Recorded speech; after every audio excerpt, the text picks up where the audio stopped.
But hey, Ram fam, it's time for Ram Zone. Here's your host, Cam Allen. Good afternoon, Ram fam, and welcome to Ram Zone. I'm your host today, Zachary Carlock, filling in for Cam Allen, who unfortunately can't be here today, but that doesn't change the fact that we have a very great and important guest today. We have the women's tennis coach, Jason Potoff, with us today. How you doing today, Coach? Doing really well. How you doing? Man, we're making it, just living the life, right? Absolutely. So, Coach, we're going to jump right into this. Okay. So you've had a pretty successful fall season here at Angelo State. Anything specific you'd like to highlight about this fall season? Yeah, I mean, we had pretty good success at the ITA regionals. Had a doubles team make it to the quarterfinals. Had some really good wins. Against the teams that are mostly the teams in our conference that are also in our region. Then we had really good events at the Javelina Jam, which is hosted by A&M Kingsville. Then finished off the portion of the fall with everyone involved at the Midwestern State Invite up in Wichita Falls. Had really good results there against some really strong teams, a lot of ones who are competitors from our conference. And then we finished it up with the ITA Cup, took Eva Schwartz and Avery Durham to the ITA Cup last week, actually, which is basically like the D2 Fall Individual National Championships, where they made it to the championship match, lost a really close match in 3 sets in the championship match, which that's the farthest an ASU doubles team has ever made it, so really proud of that event. That is really cool, and that's a lot of the success. Now, before we get into some of that, we're going to touch on some of that throughout the show today. Now, you've coached at D1 schools, and then you made the move here a couple of years ago to Angelo State. So what was your biggest motivating factor for making that move here to a D2 school? Yeah, a big part of it was just, I'm from Texas. I'm from San Antonio. Went to school in Texas. Grew up playing tennis in Texas, and I had, like you said, jumped around to a few different schools, been back and forth into Texas, and then back out of Texas, and then I was the head coach at UW Milwaukee up in Wisconsin for 5 years. That was my first head coaching job, and then I'd also been an assistant at a few different places out of state. And so at one point I had been living out of state for 9 of the last 11 years, and I just told my wife, who I've been very fortunate that she has dealt with my moves and the life of a coach's wife, and I just told her, I was like, I really think it's time to move back to Texas, and so I left UW Milwaukee without really knowing where I was going, and this job just happened to come open. And, I just did a little bit of research on it, and I was like, wow, that's a really good, program. Since they brought it back, 7 years ago, they've had a lot of success right away. And, just in doing some more research about the program, and then, meeting with our athletic director, Coach Reed, I just had a really good feeling that this was a place where, I feel comfortable. I'm, 3.5 hours from home, lots of friends and family around. And this is a program in an athletic department that has had a lot of success, and, in a great city where you can, build a family and have a lot of really good experiences since I've been here, especially meeting the people around town, especially ASU alums. So, it's been a great fit, and the fact that we've been able to have success, with the team has made it really enjoyable. Absolutely. And I love that you point out that San Angelo is a great place to raise a family. I don't know what it is. I brought my family here as well, and something about San Angelo that's just different. The people are just a little different. Yeah, really nice people. It's safe, secure. There's no traffic. Just a really fun place to live. And I think it's a place where student athletes and students can come here and have a great experience. And, the city really gets behind, especially our athletics and students. And, I think it just is a really good environment here. Yeah, I've gone to a couple of football games, and it's packed. Yeah. It's elbow room, right? Yeah. No, really good support from the alums and the people of San Angelo. Now, Coach, you've had a history of bringing out the best in your players, and you've had players win individual awards and things like that, even here at Angelo State. What is your difference in philosophy between coaching, say, an individual player and coaching a doubles team to get the most out of those two different settings? Yeah, I mean, tennis in general is a pretty individual sport, especially, growing up in junior tennis, it's pretty rare to play things, as a team. And so, that's one big adjustment that players have when they come to college, especially if they, didn't grow up playing like high school tennis in the U.S. Being part of a team, playing an individual sport, but being part of a team is something that takes some adjustment for some players. Sure. And then obviously, like you said, the differences between, singles where you're just the only person out there. There's a lot more different ways to play singles. In doubles, especially the way I coach it, we have a pretty specific way that I like them to play, and a pretty specific, strategy and tactics that we use. So, one thing about doubles is you got to make sure that the teammates are on the same page and they complement each other well, not only with, their tennis, but with their personalities and, what motivates them, who's going to be the person who's going to step up and be like more of a vocal leader. And, so really making sure that, if you're working with a doubles team, that they have a good connection with each other, good rapport. You can speak with them. Obviously in college tennis, as a coach, I can be on the court with them, talking to them in between points, and certainly on the bench in between games. And so you've got to be able to have good communication and good trust with your players. And so I think that's just something like, it starts in the recruiting process. Like, I'm not going to bring a girl onto our team if it's not someone who I think that I'm going to communicate well with and is going to fit in with the rest of the ladies on the team. So yeah, really having a good communication, good rapport, good trust with your players, so that when you do need to, to coach them, sometimes you got to coach them, pretty directly sometimes, and you need to be able to have a good rapport with them and have a good, back and forth that you can, just say a few words here and there that they'll understand and they can put that into play on the court. So, Sure. You ever have any players that you just have this little phrase you can yell at them and they understand exactly for what sure. you're saying? Yeah. And players are different. Sometimes you got a player who likes to have their space a little bit on the court, and then there's some players who are comfortable with you standing, right there on the sideline saying something to them, between every point. So yeah, everyone's got their own different personalities, as a player, and sometimes it comes out in like the way they play, their game style, how vocal they are, how much, energy they show. And then some people like to be like a little bit more, internal with their, the way they speak with themselves and that kind of thing. So yeah, you really, as much as you can, you got to tailor, the way you work with the players to their own kind of, personalities and game styles. Sure. But then in the end, being part of a team, we have just such a close team, and that's not by accident. That comes from, when I recruit a player, like I got to know that they're going to fit in well with our team. And then, like we spend a lot of time together, obviously, like on the practice court and on van rides and team meals and that kind of thing. So we spend a lot of time together. So I think, that helps a lot to build the camaraderie and the connection within the team. Have you had the chance to coach in the past men's teams as well? Or right after my first job after college, I coached the men's team. I was the grad assistant for the men's team at Texas A&M. Okay. And then when I was coaching privately for a while at a tennis academy, about 50-50 as far as, men and women that you're coaching there. But,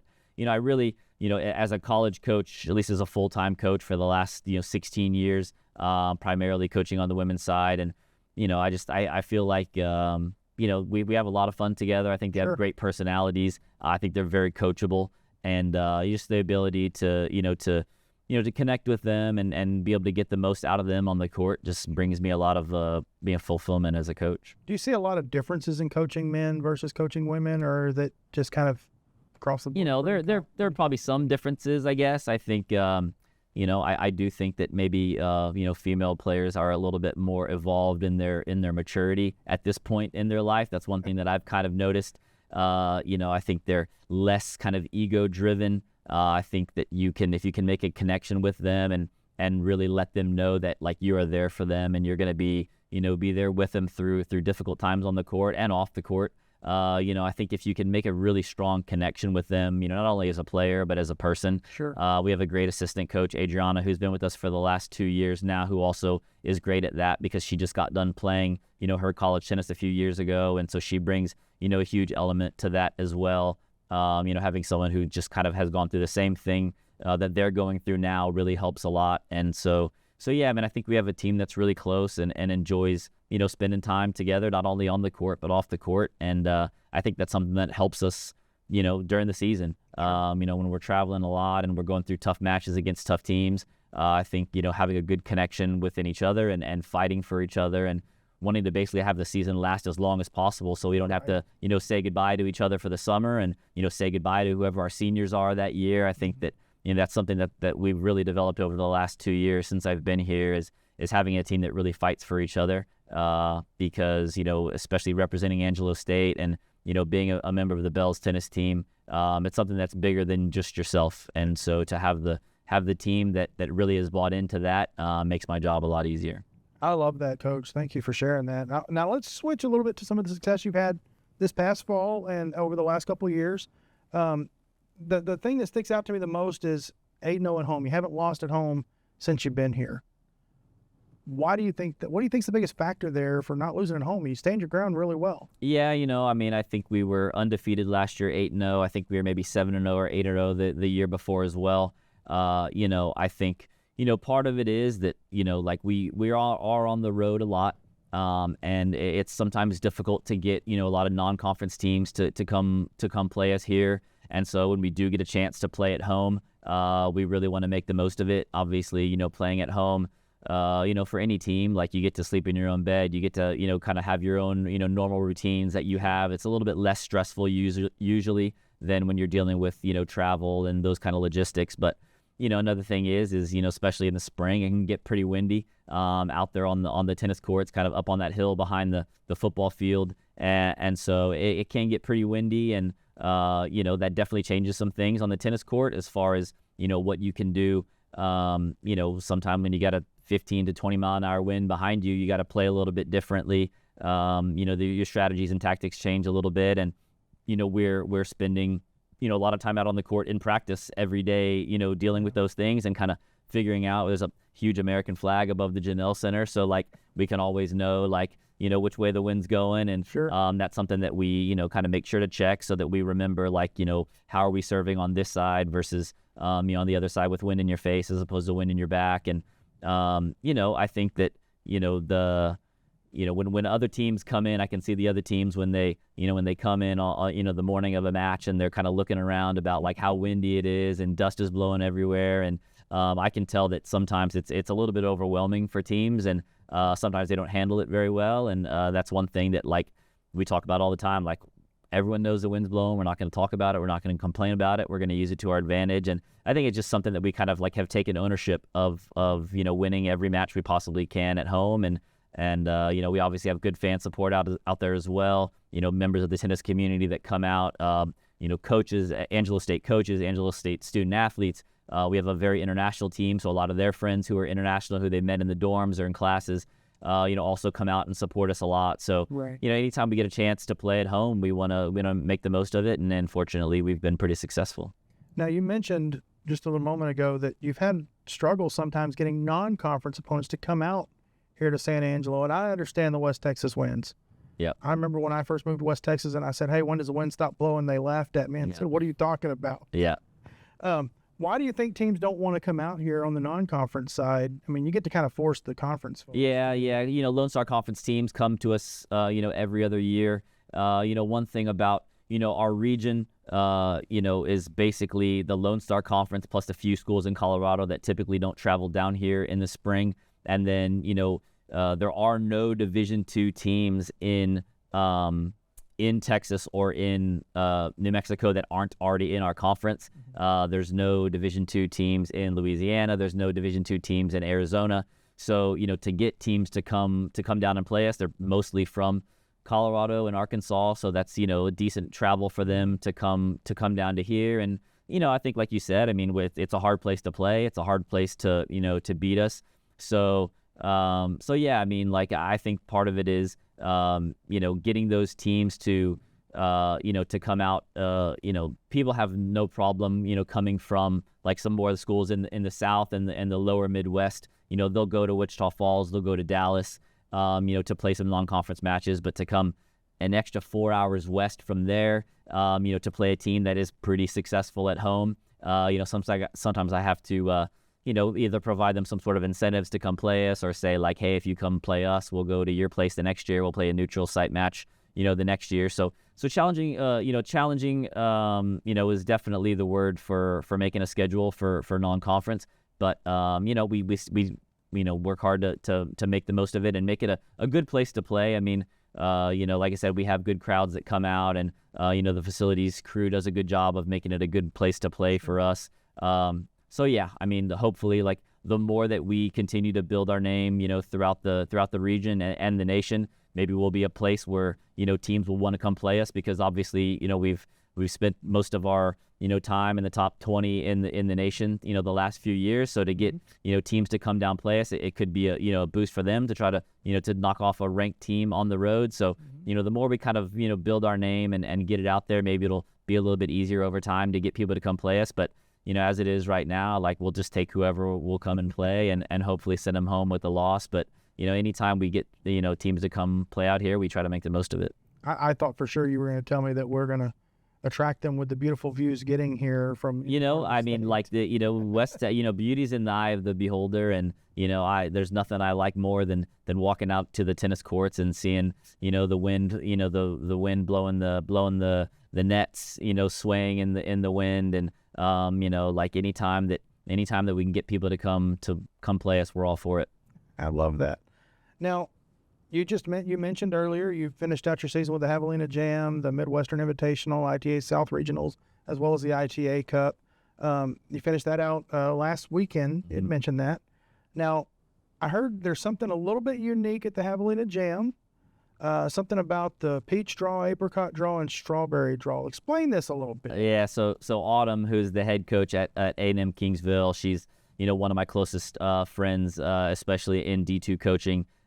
Just the nicest lady, and she does always. We've gone for the last 3 years. We've gone to her tournament, and she always names the different draws after. I don't know if she's naming them after fruits or she's naming them after jellies or jams, because there's a marmalade draw, there's a mixed berry.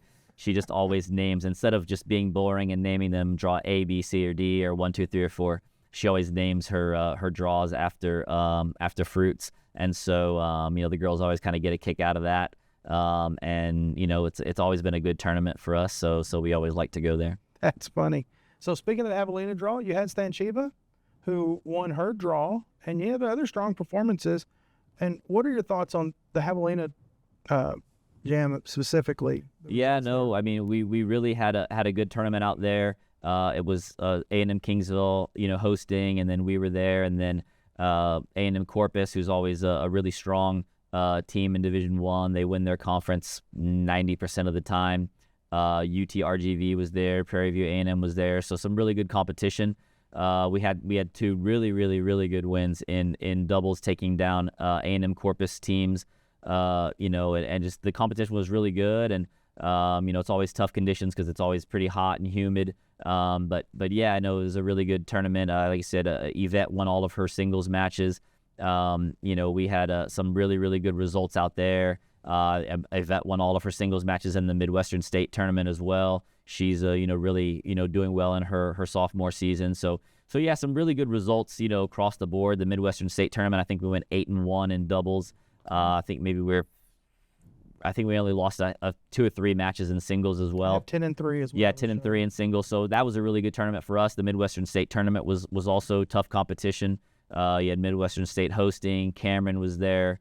UCO was there. So a lot of teams that we're going to see in the spring season were there. So that was kind of a reason why I scheduled that one, just because I knew there was going to be good competition. And so yeah, so to finish those fall tournaments out really strong was great. And then the ITA Cup, Eva and Avery qualified for that. So that's basically the D2 Fall Individual National Championships. Mm-hmm. The top 16 singles players and the top 16 doubles teams qualify for that.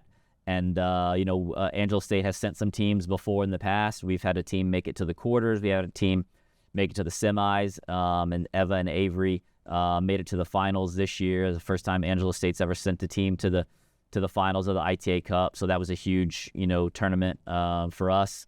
Obviously good competition. It's the top 16 doubles teams in the country. And Eva and Avery finished last year number 10 in the nation. And then, so I think they kind of proved that they belong there in that conversation with the top doubles teams in D2. And, they got some great wins, some really close matches. So, to finish the end of our fall season on that kind of a high note was really big. That's awesome. And you've had a lot of success in the doubles pairings that you've had together or that you've put together. So what goes into deciding those pairings for you as a coach? What kind of things do you look at and all that? Yeah, I mean, we have had pretty good success. I think we only lost the doubles point 3 times in my first year. I think we lost 3 times last year. So winning the doubles point about 90% of the time, and some of that is because of, the strategies and tactics that we use in doubles are maybe a little bit different than some other teams do. And, we work on doubles a lot in practice. I would bet we work on doubles in practice more than probably 90% of the other teams out there, just because I think it's a huge part of, obviously, the college game to win the doubles point and start up 1-0 is a huge thing for your momentum and obviously the point on the scoreboard. And, I think, the things that are really important in doubles, serves, returns, finishing at the net, I think are things that are important to your singles game as well, too. So yeah, I mean, it's not by accident that we have a lot of success in doubles, in the recruiting process. I look for that a lot. I look for players who I think either have demonstrated, successful results in doubles in the past, or at least they have elements of their game that I think will complement, the way we play doubles, well. So yeah, I mean, when it comes to putting a team together, some of it is about, like logistically, like who returns better on the do side, who returns better on the ad side. Do you have someone who, is really strong from the baseline and someone, who could be a good partner, for them to finish balls at the net? Then some of it obviously is personality wise. When you have a doubles partner, you form a really close bond with them. You feel a lot of responsibility to them, because if they hit a good serve, like, it's kind of your responsibility to finish the point. And Sure. If you are not serving well that day, to have your partner be able to pick you up with some good returns. So yeah, I mean, I think building a good bond in with doubles partners, and they've got to be able to get along. They've got to be able to communicate well, and then they've got to be able to have that kind of like sixth sense between them of like what your partner is going to do, in a certain situation, in a point where they don't have time to tell you to switch, or that you're going to hit a certain ball. So you just kind of got to know what your partner is going to do. And so when we do get doubles teams that I think have success for us, I like to keep them together as much as possible. Sure. This year we're going to have 2 new doubles teams for sure, because of graduations from last year. We lost some players, to graduation, that were the anchors of our 2 and 3 doubles teams last year. So we're going to definitely have new doubles teams at 2 and 3. But so yeah, I mean, we worked on some different doubles pairings, in the fall. And we'll continue to work on that in the spring, as we're going to pick up at least one for sure, and maybe 2 new players in January. They're going to be joining us, so they will probably figure into the doubles, as well. So we got a lot of work to do the rest of the fall. We got about 6 or 7 more weeks to train, and doubles will be a big part of that. And then obviously, we'll get started right away in January. We got a couple weeks of training before our first matches, kick off at the end of January, beginning of February. So yeah, doubles is something that is a really big part of our game. And if you're going to come to Angelo State, you better be pretty good at doubles, because that's something that's really kind of like a hallmark of our team's success. So you've mentioned a couple times recruiting and being out on the recruiting trail and look at players and stuff.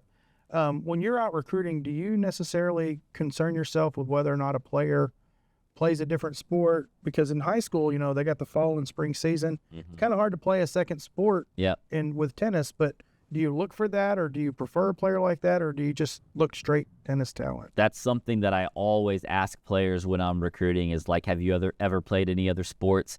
It's always helpful if they've played a team sport, because they're used to everything not always being personalized to them, especially when it comes to like certain things and practices. And a lot of times in tennis, if you grow up and you just have one coach for a long time, and you're kind of used to like everything being tailored towards you, team sports, like, it's not like that. And so you're going to have to do, whatever the team has to be working on is what you're going to be working on. Mm-hmm. So, like if they've played team sports, that's helpful. And then obviously, I like players to not only be good tennis players, but also good athletes, good movers. They know how to, especially like in sports like soccer or basketball, you're used to like moving without the ball and kind of like getting a feel for like, if the ball's on this side of the field or this side of the court, where do I need to be best Sure. prepared for what maybe is going to happen next. So I do definitely ask players, what kind of experience they have playing other sports. And, I mean, like tennis obviously is a sport that you are playing a lot of it on your own, but especially in college tennis, when you're part of a team, That's a huge part of it. It's a huge part of the way we train, and a huge part of, you're not going to be able to have success just if one player is playing well. You're going to have to, have everyone, playing well at the right time. And so certainly having a player who is used to, playing team sports and playing other sports is always something I'm looking for. That's awesome, Coach. And I love that. And I think you're right. Putting your reliance on another person, it's hard to do that sometimes. And I like how you look for that ability. Now, we're about done. We're about to finish up here. You've had an extremely successful fall season this year. How much do you feel like the fall season, first of all, plays into getting ready for your spring? Yeah, like one thing for sure is that, especially if you have new players who come in as freshmen, having the fall semester is really helpful. So we had two new players who joined the team this fall, Elise from Belgium and Benedetta from Italy. And then, Jessica and Yvette, who both joined last year, they joined in January, so they didn't get a fall semester. So to have 7 girls on court in practice every day and getting to play quite a bit of competition certainly, bodes well for us. But like I said, we're going to have one girl joining us in January for sure, might have another. And so, just like Yvette and Jess were last year, they're going to get thrown into the mix and just go straight into competition. So, the fall is definitely, you do a little bit more conditioning, a little bit more training than you do in the spring. So to be able to, to have some good results in competition this fall was certainly, I think is promising for how things are going to be in the spring. I mean, we're going to be a pretty young team. We have 3 seniors, but everyone else is going to be freshmen and sophomores. So, I think, obviously, anytime you can get a win, especially against good competition, should make you feel good and give you some confidence. And then, I think this team really thrives on the team atmosphere that we have in spring competition. So I think if we're, doing good things in the fall, I think that is only going to, pay dividends for when we get to go compete as a team in the spring. All right. So one last question for you. What do you think needs to happen getting ready for January 31st when you get ready for that opener this spring? Yeah, I think, like I said, with new players joining in the team and figuring out what we're going to do with doubles is going to be pretty important because, like I said, this team really thrives on having success in doubles. But, we don't do a lot of, like really crazy intricate things when it comes to our training. We hit a lot of balls. We, spend a lot of time, playing, like real tennis points and games and sets like we're going to do in the season and competition. So, I think just like being comfortable on the court and finding that rapport, especially with adding the new players and getting them ready for their first kind of spring season, which can be kind of a stressful time for sure. I think just getting the team, kind of getting their feet on the ground and getting comfortable with, the atmosphere and the pace of college tennis. I think, once we get everyone in and settled in, I think we'll be ready by the time it gets to the end of January. Is it hard to recruit overseas? Like you mentioned having a player from Belgium and Italy. Yeah, college tennis is a very international sport. It's has the highest percentage of international student athletes of all the sports in college. And so, our team's pretty highly international right now. And, obviously they get a lot of good competition over, especially in Europe, South America. Tennis is a very, very popular sport over there. So that's where the players are going to come from a lot of the time. So when they get here, like I say, the team camaraderie is so important for us. And so when we get them in and get them, really settled into the team and kind of like the pace of college tennis, they end up doing really well for us. Well, that's awesome, Coach. Coach, I want to thank you for being here. Great interview. Had a great time talking with you. Sounds like you're set up for success in the spring. I can't wait to see it. I can't wait to get out there and see your team. And just go watch y'all defend that home court some more. Yeah, appreciate it. Folks, Thanks for the opportunity. That's been Ram Zone. And so join us next week, same Ram time, same Ram channel. I'm going to be honest, I don't know who we have next week, but we're going to have another Ram coach, and we'll talk to them next week. Until then, stay safe.